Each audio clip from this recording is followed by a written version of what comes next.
Uh-oh, I'm not getting enough amen. Somebody been converted. Somebody got converted. All these institutions think they're above the law because God is on their side.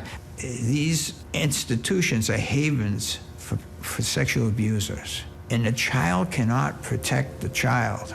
2x2 Church has a significant problem with child sexual abuse. It is systemic, and the cover-up of the abuse has been ongoing in the 2x2 Church for decades.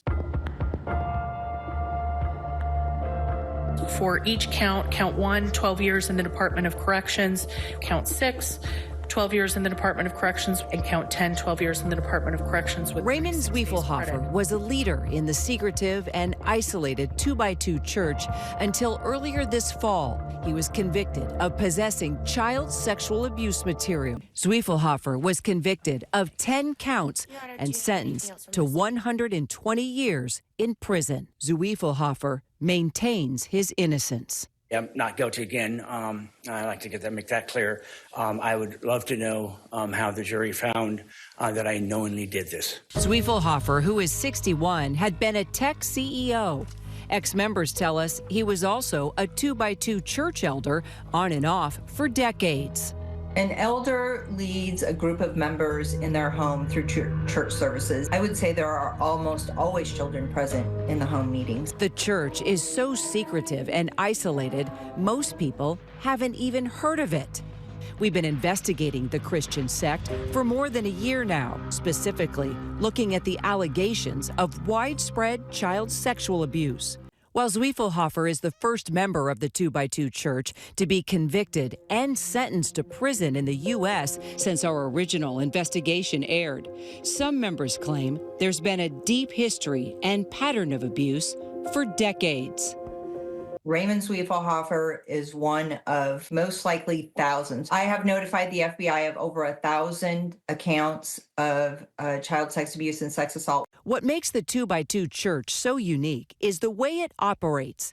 Ministers of the church are known as workers and live with members in their homes, usually for days at a time. We're getting reports of child sex abuse and sex assault committed by the highest level in leadership down to the regular members. Somehow, the 2x2 Church has become a breeding ground for sex offenders and pedophiles. Hopefully, there will be more arrests and convictions coming. We spoke to dozens of alleged victims of child sexual abuse across more than 30 states.